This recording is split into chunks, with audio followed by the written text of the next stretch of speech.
किसी ने बहुत खूब कहा है कि मुझे वहां से पढ़िए जहां से मैं खामोश हूं। आज के इस वीडियो पे ये शेर के साथ ही क्लास स्टार्ट करने का जो पर्पज़ है वो आधुनिक भारत के इतिहास को एक नए आयाम से देखने की बात के ऊपर मैंने बात की ही। आधुनिक भारत के इतिहास में जो बहुत विशेष बात एक समझने की है, मैं एक आपको यूरोप के इतिहास में एक बड़ा नाम है जिसका नाम है विलियम पिट एल्डर। विलियम पिट एल्डर इसलिए क्योंकि इनके बेटे का नाम विलियम पिट था, कंफ्यूज मत होइएगा। और विलियम पिट एल्डर की विशेष बात यह थी कि इन्होंने विशेष रूप से 1757 से लेकर के 1761 के बीच में इनके द्वारा जितनी भी प्रशासनिक कार्य किए गए, एडमिनिस्ट्रेटिव वर्क किए गए, उन एडमिनिस्ट्रेटिव वर्क का रिजल्ट ये रहा कि विश्व के मानचित्र पर ब्रिटिश का साम्राज्य जो आपने पढ़ा और जो आज आप देखते हैं कि जो ब्रिटिश कॉलोनीज रहीं, वो विश्व के मानचित्र पर कैसे ब्रिटेन एज ए कॉलोनी, कैसे Britain as an imperial power फैला, इसमें बहुत बड़ा योगदान जो है वो विलियम पिट का है। मैं अपनी बात को और मजबूती से कहना चाहता हूं, ये कह करके कि अगर आप ध्यान से इस पीरियड को देखेंगे, ये लगभग 4 से 5 साल का पीरियड है। अगर आप देखेंगे तो 1757 में बैटल ऑफ रोजबेक हुआ है। बैटल ऑफ रोजबैक ये बड़ा पॉपुलर बैटल है। और बैटल ऑफ रोजबेक 1757 में इसका रिजल्ट क्या हुआ कि इस बैटल से प्रशिया एक नया पावर निकल करके आया और यहां पे कमजोर कर दिया फ्रांस को। ये कैसे हुआ? ये विलियम पिट के इंग्लैंड के जो एलाई थे फ्रेडरिक फर्स्ट, उनकी मदद से हुआ। 1757 में फ्रेडरिक ने बैटल ऑफ रोजबेक किया और Prussia as an individual power को बाहर निकाल करके उभारा। इसी पीरियड में आप देखिएगा भारत में बैटल ऑफ प्लासी इसी पीरियड का है, विलियम पिट के पीरियड का है। बैटल ऑफ प्लासी ने एस्टेब्लिश कर दिया कि कंपनी जो ट्रेड करने आई थी वो कैसे टेरिटोरियल पावर बनने चली। 1757 के बाद एक नया ईयर आपको बताते हैं, 1759। बड़ा ध्यान से समझने की जरूरत है। 1759 में विलियम पिट के सहयोगी वॉल्फ, जनरल वॉल्फ ने क्यूबेक को हासिल कर लिया। क्यूबेक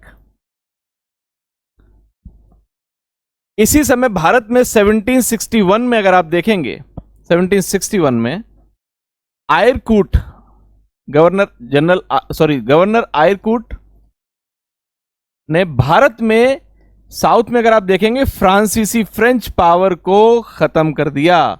फ्रेंच पावर को खत्म कर दिया। मात्र 4 साल से 5 साल के बीच की बात कर रहा हूं। 1757 में बैटल ऑफ रोजबेक में प्रशिया मजबूत हुआ, फ्रांस कमजोर हुआ। और 1759 में वॉल्फ ने क्यूबेक हासिल कर लिया। और सेम उसी समय 1761 में आयरकूट ने नीचे साउथ में फ्रांसीसी पावर्स को खत्म कर दिया। 1757 में ही प्लासी का युद्ध हुआ लॉर्ड क्लाइव के थ्रू। लॉर्ड क्लाइव ने प्लासी का युद्ध जीता। 1763 मैंने आपसे बात की 57 की, मैंने आपसे बात की 59 की, मैंने आपसे बात की 1761 की। 1763 में ब्रिटेन ने पूरे कनाडा पर कब्जा कर लिया। कनाडा ले लिया वापस, किससे ले लिया? फ्रांसीसियों से। जब ये 4 साल 5 साल की घटना आप देखते हैं तो इस घटना में आप अगर इसको ध्यान से समझेंगे तो आप देखेंगे ये इतना महत्वपूर्ण समय था विलियम पिट का, उनकी पॉलिसीज का, उनकी कमिटमेंट का, उनके डिवोशन का, कि उन्होंने इस 5 साल की पीरियड में अपनी सूझबूझ से, अपने विजन से पूरे विश्व में, यूरोप में अपना झंडा गाड़ दिया, एशिया में अपने आप को स्थापित कर दिया और भारत से फ्रांसीसी ताकतों को खत्म कर दिया। अब अगर हम इंडिया में बात करते हैं कि इंपीरियल पावर जो इंडिया में ग्रोथ इनकी हुई, उसको अगर हम फेजेस में समझने की कोशिश करते हैं, मैं पहला फेज आपको समझाता हूं। अब जरा भारत में जब बैटल ऑफ प्लासी हो जा रहा है तो 1757 से आप देखिए 1757 से 1837 तक का समय को जरा हम समझने का प्रयास करते हैं।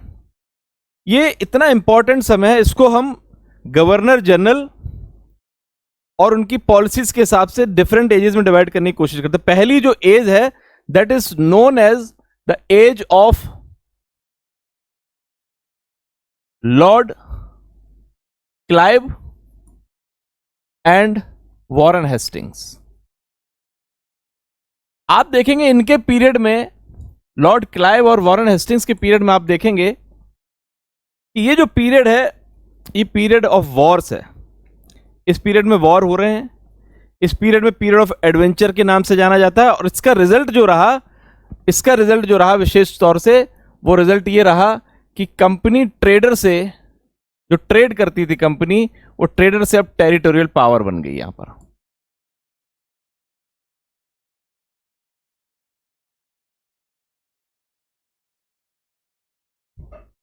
और ये पीरियड इनका चला 1757 से लेकर के 1778 तक इफेक्टिवली।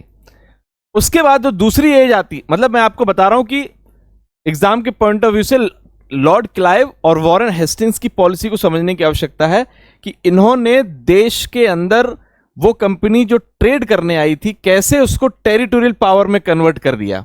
यहीं से सारा खेल पूरा चेंज हो रहा भारत के अंदर।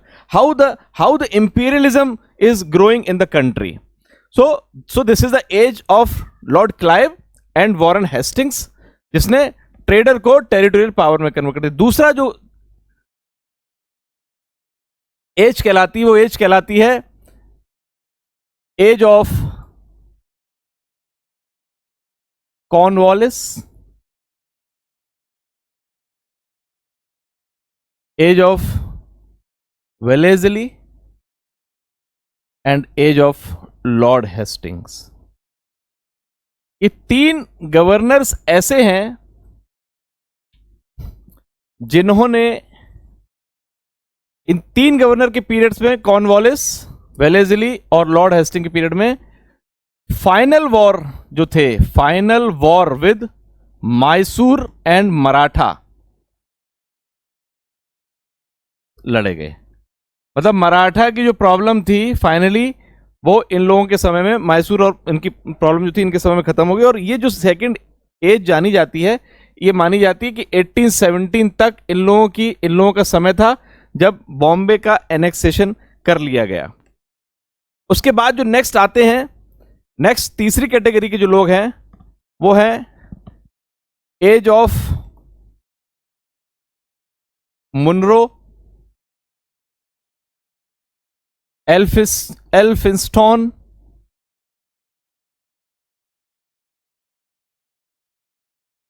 And William Bentinck.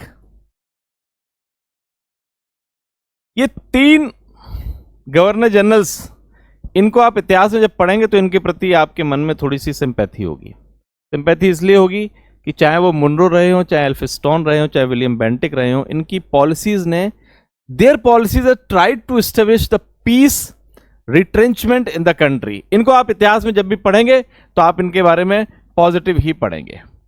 तो इतिहास को, मॉडर्न हिस्ट्री को हमें डिफरेंट फेजेस में पढ़ना है। पहला फेज जो हम लेकर के चलेंगे वो 1757 से 1837 मैंने इसलिए लिखा है कि 1837 में वहां पे क्वीन विक्टोरिया का एक्सेशन हो जा रहा है और 57 में विद्रोह होगा और फिर क्राउन का रूल आएगा। तो इसको हम इसी टुकड़ों में अगर हम इसको समझने का प्रयास करेंगे कि कैसे कैसे इंपीरियल पावर यहां पे बढ़ती हैं, तो हमें मॉडर्न हिस्ट्री को समझने में आसान हो। मैं अगले वीडियो में आपको अगली स्टेज के बारे में डिटेल में डिस्कशन करूंगा। Thank you.